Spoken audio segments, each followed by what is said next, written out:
welcome along to another video. I am That Cycling Chimp, and in this one my route is going to be a very special one. You see, a viewer reached out to me and said that they hadn't seen their hometown in over 50 years. So I thought this would be the perfect opportunity to take you guys round about my hometown of Ayr and show you some of the old and the new.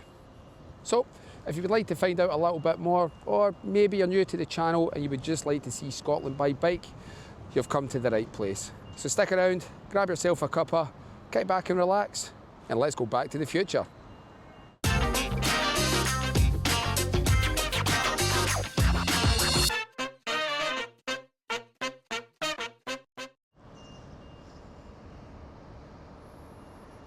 Today's adventure, I'm starting here at the bottom of Ayr High Street, right outside the Cutty Sark Centre. It's a community hub that celebrates culture, history and art, whether it be little pop-up art fairs or the monthly farmers market, which is situated in the gardens outside. Now, the farmers market that's situated here each month is a great place to come to get some of the local produce round about here. It's also great if you've got a sweet tooth like myself, and there's one particular area that's good for coffee. There'll be more on that in the video later on. I plan to take you on a tour on the outskirts of the town, taking in some of the history and some of the new places as well. If you'd like to try this route out, as always, I'll put the commute link for free in the link down below so you can try it. It's only going to be about 12 kilometres, so it's a small one today. So the first port of call is literally a stone's throw away across the road. So let's go and investigate.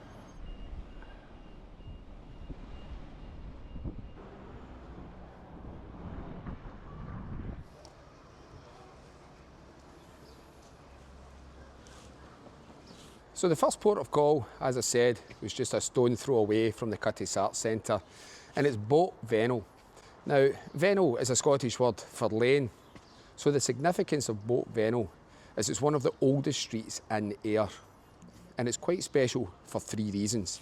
The first reason being, it used to be where everybody would come to take the ferry across the River Ayr, but we don't need to do that anymore because we've got the two bridges, the old and the new bridge. The second fact about Boat Vennal is it was the first area in the town to have street lighting. And the third fact, behind me is Loudon Hall. And this was built around about 1513 by James Tate, and then it was passed on to the Ayr Sheriff, Hugh Campbell. And he added on another part to the north wing of this building. Now, looking at this building, this is one of the oldest townhouses in Scotland. So you can kind of think of it as a medieval penthouse. Now, it's been a host to a lot of local clubs, and especially in the 60s and 70s, it was quite big with the folk scene. And two very famous people have played it before. Sir Billy Connolly and Jerry Rafferty, when they were the Humble Bums, played in here.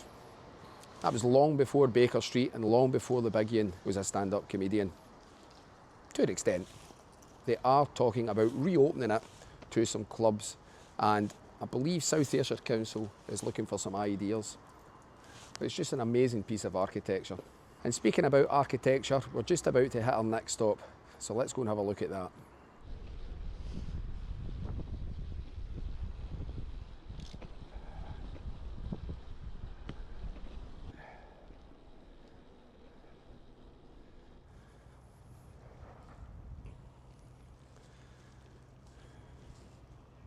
Now, for that special viewer, you may be wondering where I am just now.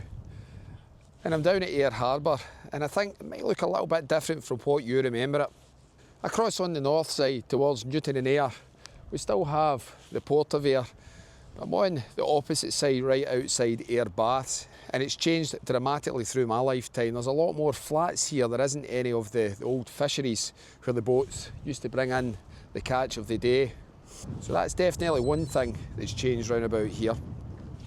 And talking about another thing that's changed, you'll probably remember it as Ayr Baths, which was the swimming pool located round about the same area as the harbour.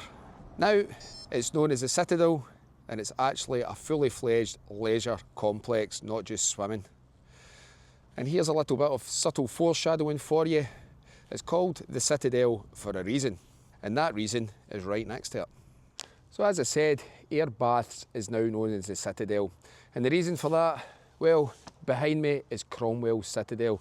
Well, the wall, and beyond that's a cannon, and it's one of the original cannons from the Citadel.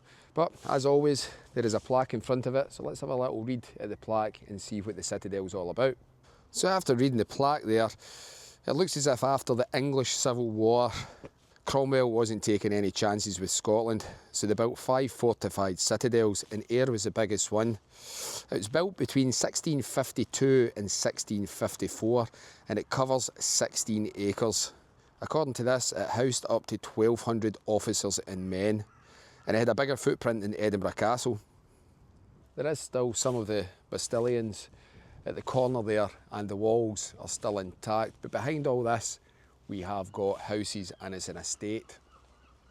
And it was in around 1660 that the garrison was dismantled, and all the remaining stone that isn't here today was all sold on and put to good use in other places as well.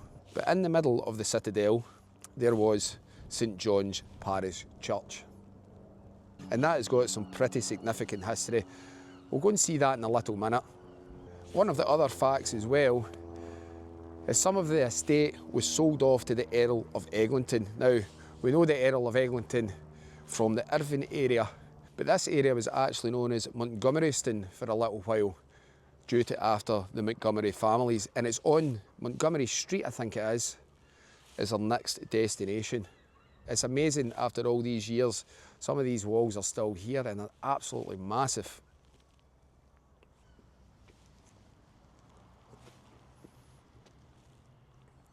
I just thought I'd note as well, today's weather, even though it looks blue skies and looks lovely here in Scotland, it's about -2 and it's absolutely Baltic, so I cannot wait to get out of the shade and back into the sunlight, because I can get a little bit of heat. So let's move on.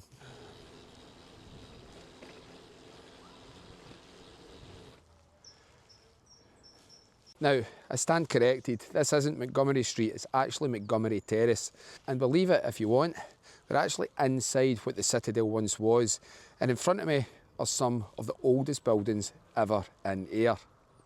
And located just in front of the tennis courts there is St John's Tower, and that's where we're going to head to next.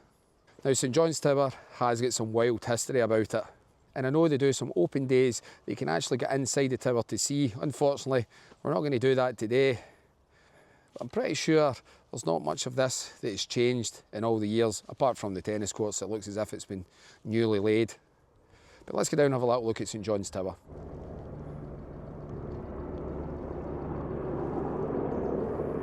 Now, the whole area in front of you that you see with the grass would have been St John's Kirk, which was Ayr's oldest parish church. And the tower in the middle is the only last remaining artefact of it. It's been standing there for 700 years. And at 700 years, it's seen quite a lot of history. And what kind of history? Well, Ayr used to be a borough, and there used to be meetings of Parliament inside the building. And in 1315, it was decreed that Scotland would be given to Robert the Bruce and his heirs. When I was talking about the Citadel just before we come down here, I was saying that the land was sold off, and it was actually sold off to the Earl of Eglinton, and the Earl of Eglinton was the person who got the land as such. And as I said, we come down Montgomery Terrace there, but also on the opposite side of St John's Tower, you've got Eglinton Terrace. There's a little bit of an Irvine connection as well, as Irvine is a new town not that far up the road, so there's even more ties there. But in the time of the actual Citadel as well, Cromwell just used it as an armoury and a munitions depot, and after that period it was torn to pieces, and this is all that stands. It's a bit of a shame, but there is a lot of heritage there. Well, that's St John's Tower. Now on to our next interesting place, and I'm actually getting a little bit of heat off that sun now, which is enjoyable, but I think I'm going to be a lot warmer when we get nearer the end of the video, so you're just going to need to stick around and see where I'm heading to.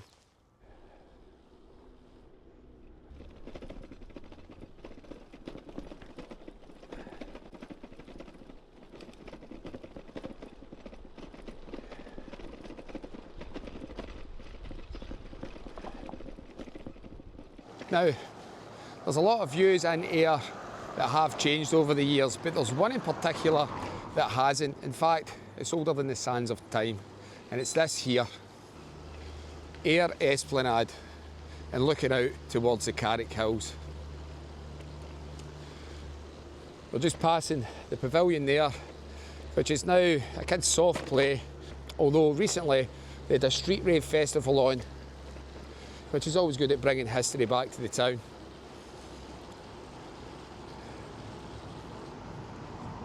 But a lot of the older generation will remember a lot of Ayr Beach and days out to the seaside, especially if you're from Glasgow and you come down the water.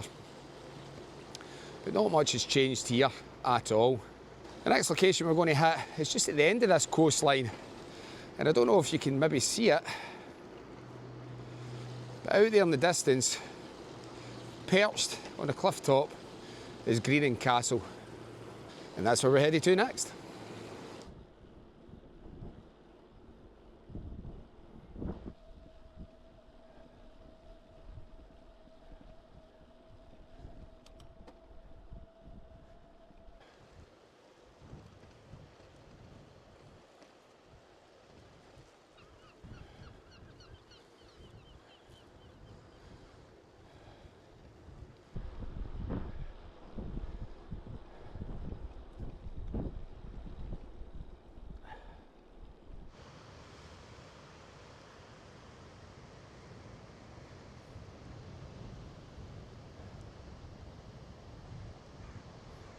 Now, unfortunately, that's about as close as we can get to Greening Castle today. There is a cycle path up next to it, but because of the really cold weather and it was actually raining last night, it's just a sheet of ice. Not only that, I don't want to come off the Brompton because even though it's smaller to the ground, it's definitely still sore when you come off it.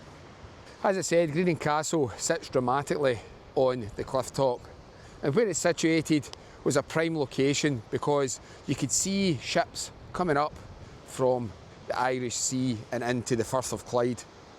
So it was also a good defence mechanism. It was a motte and bailey fort away back in the 12th century, but they rebuilt it all in the 16th century. It's been owned by many, many people, but the most famous family that owned it was the Kennedys. Now, the Kennedys are the family that owned, that's correct, Culzean Castle, which is just further down the coast, and hopefully we'll get to visit that in the near future as well. It was also owned by the Lords of the Isles, but in 1602 Sir Thomas Kennedy was murdered just outside it, and that was due to a feud within the families on the Ayrshire coast, and it inspired a writer to pen an Ayrshire tragedy.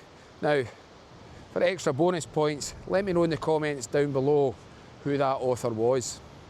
And no, it wasn't Robert Burns. As I said, it's absolutely freezing today. Looking out behind me, you can see Ayr in its whole entirety down the coast. And it's very, very rare that you do see this, but you can actually see Ben Lomond in the distance with the snow on top of it.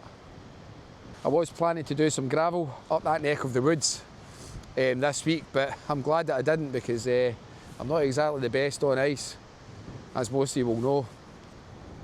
What I will do is I'll insert one of my photographs that I've taken of Greening Castle in the past so you get a kind of different perspective on it. I actually took the photograph from the opposite side, and just over the opposite side of Greening Castle is old Butlins campsite, which is now Haven. So it's slightly changed as it went from Butlins to Wonder Westworld, and now it's Haven. But it's time to roll on and use this tailwind to the place that the viewer was asking to see. I just thought I'd show you some landmarks and give you some historical twists, as the Chimp always does. But what we'll do is we'll head to the place that the viewer wanted to see, and it has changed quite a little bit. So let's go.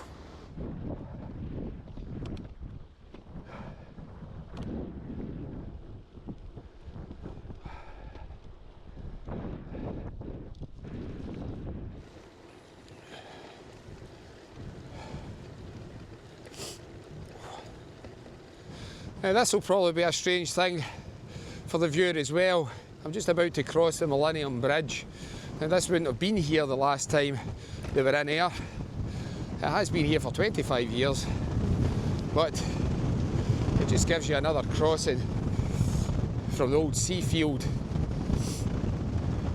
into Doon Foot, and it is very, very popular with cyclists, walkers, runners, and just people out dog walking as well. But we're nearly at the destination that we were originally coming out to see, so let's go and have a little look.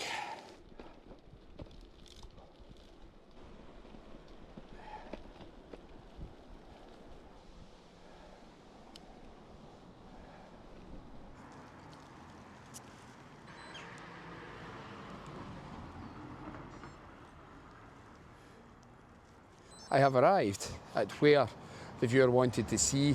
It's a place very close to my heart because I used to get brought here all the time when I was a kid with my grandfather.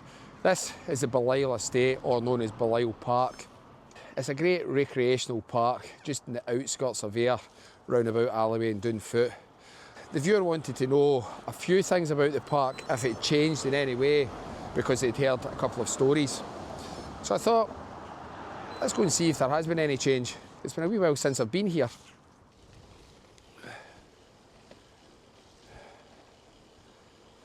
Now, the first thing that was commented was they remember coming to Belleisle Park to see the animals. And they really wanted to know if the deer park was still there. Well, I can confirm the deer park is still here. But are there any deers? That is the question. One of the things I have noticed, there's all brand new fencing round about, but is there any deer?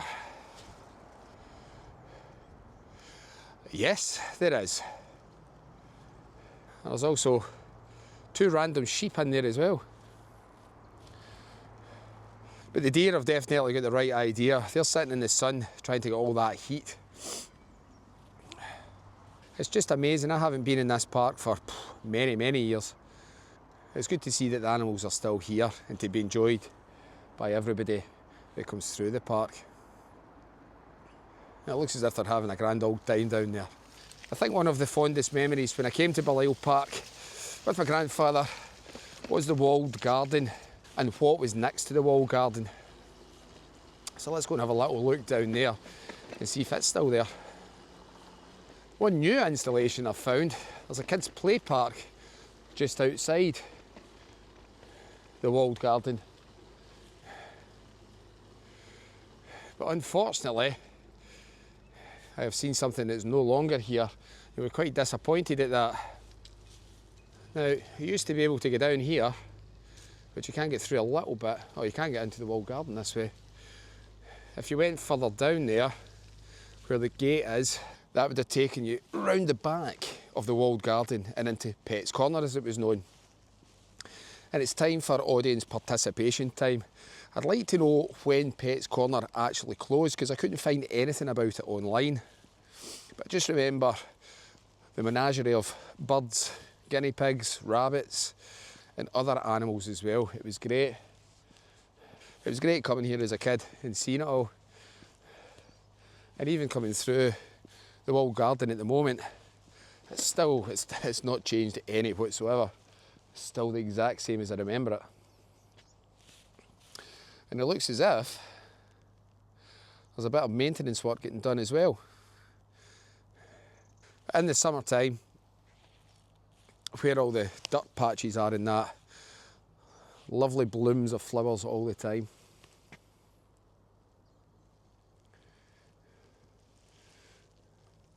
Now, just through the gates of the walled garden, there's a little bit of a controversial area. It's the old conservatory.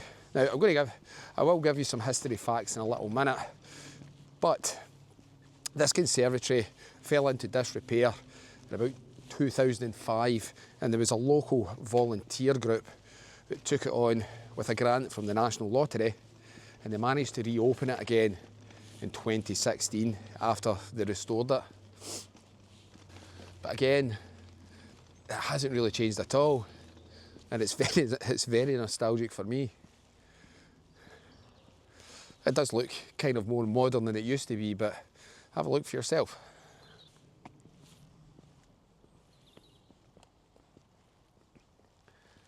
And I've just noticed something at the corner of the garden. There's a plaque. Let's go and have a little read and see what it says. So it says here, in 1754 the lands comprising Belleisle were sold off by the Royal Borough of Ayr and purchased by Dr. Alexander Campbell of Ayr. They were acquired by Hugh Hamilton of Pinmore in 1787, who built part of the present mansion, also given the estate name of Belleisle. The estate then passed through various owners, each making alterations to the house and the estate, until it was bought back by the Borough of Ayr in 1926 for public use. I like the way how it's showing you some of the older photographs on it. That's the mansion there. We've got inside the conservatory. We can see the public golf course. There's actually 2 golf courses at Belleisle. And there's an old photograph there of the walled garden as well. And then how the conservatory used to look. So it's vastly different from that to what we have now. I just want to nip in to have a look inside the conservatory because one, it's going to be warm inside as there's a lot of flora and fauna inside it. I also believe there's a beehive in it as well, so I'd like to go and see a working hive. Up the hill there, I'll take you up there as I'm making my way out because that's where the old mansion is. There's a little story about the mansion as well. So let's go and have a little look inside the conservatory. It's definitely a lot warmer inside this conservatory and it's absolutely amazing. Inside it, it's bringing back a lot of memories from when I was a kid. It's the original tiling that's in this place as well. I mean, look at this. How clean, pristine it looks. So as I said, it's got all the flora and the fauna inside it as well. It's like its own little microclimate. And as I said, I knew there was a beehive in here, and it's still here. Absolutely amazing. You can actually see a working hive. And obviously, they use the tubes to go outside to collect their pollen to come back. But it's absolutely amazing. The little terrariums as well. You can actually sponsor tropical plants as well. One of the biggest things I remember when I was a kid was this statue. It used to actually stand in the middle of the conservatory here, where I'm standing just now, but they've moved it to the back and they've put some glass round about it.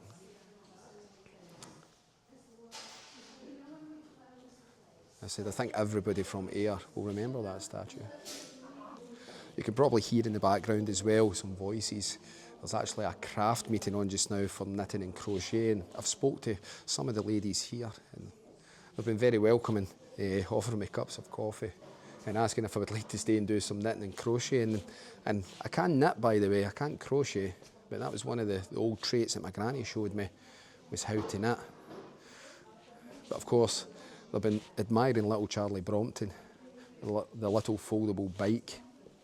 And I think for places like this, it's great to bring your bike in with you because I wouldn't really want to leave it outside itself. It's just fabulous what they've done. It really is. I'll put a little link in the comments down below and you can follow the conservatory on Instagram as well and it'll show you some up and coming events. But yeah, it's really, really nice. Anyway, we'll go up and we'll have a little look at the mansion because unfortunately there's a bit of a sad story for it. So let's go and have a look at that. Now, just before I leave Belleisle Park, I wanted to come up and show you the mansion, and this is where the sad news comes in. I remember, again, when I was a kid, there used to be a big hotel next to it with a lounge and a function place. And just further down, I don't know if you can see that, I'll probably pass it on the way out as well. They've got a better clubhouse for the golf as well. But this really, really saddens me when I see this, because I remember when this was at the height of its glory, in the kind of late 80s and early 90s when I was young. But sadly, in 2019, somebody set this on fire. And unfortunately, it's just a shell of a building. Now, I remember being inside it quite a few times when I was a kid, and it was absolutely brilliant inside. It just saddens you to see that things like this happen. It's been lying like this for the last 6 or 7 years, but South Ayrshire Council's actually bought the ground back, so I'm hoping eventually they're going to redevelop it into something else. I'm unsure whether the foundations are still intact and they can actually rebuild the hotel, but I would like to see them do something anyway. Well, it's getting to that time in the video. It's actually quite cold because the sun's disappeared behind the clouds now. So I'm going to head back in towards the town, and I'm going to show you one of Ayr's best kept secrets. So let's go and find out what it is.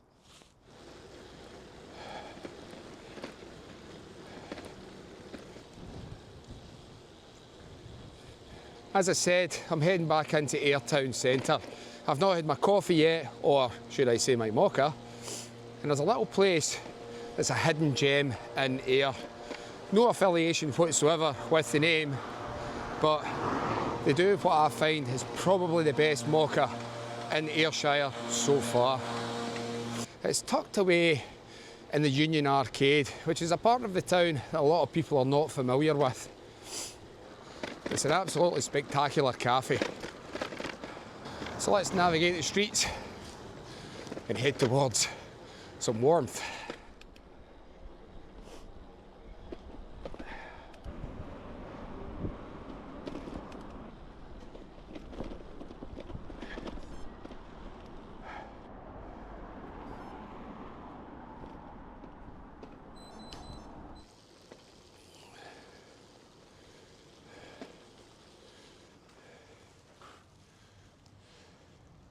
As I said, tucked behind Kyle Street and Cow Wynd at the top of the town in Ayr is Rocket Monkey Roastery, and this is a kind of newish cafe that's recently opened, but they've been around for quite some time.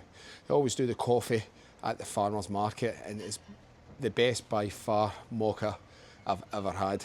The reason for that being is I actually put melted chocolate into the coffee as well, which is great. Let's get little Charlie Brompton folded up and get in for a coffee, because it's absolutely Baltic. As I said, the best coffee in the town. Oh, absolutely fantastic. Just what I needed to warm my bones up as well. Now, for the local people that's wondering what was inside this, before it was a coffee shop, it used to be an old snooker hall. It was another place that was sadly burned to the ground as well. But like the phoenix rising for the ashes, the two guys that I've got, Rocket Monkey, decided to plough some cash into the place. And it's a great little cafe, and it's really busy as well. So here's to Andrew and Remo. All the besties. Still great coffee. Well, that's the bones warmed up with that mocha. It definitely is one of the best coffees ever, so it is. I'm just wondering if it's going to produce the 1.21 gigawatts I'm going to need to get back to the bottom of Ayr town centre. Only one way to find out. This is the bit, the viewer from far, far away, you'll see a big difference because it's not as vibrant and not as busy as it used to be. So, without further ado, I'm just about to head back down to the Cutty Sark Centre where we'll finish up. We'll see you in a little second.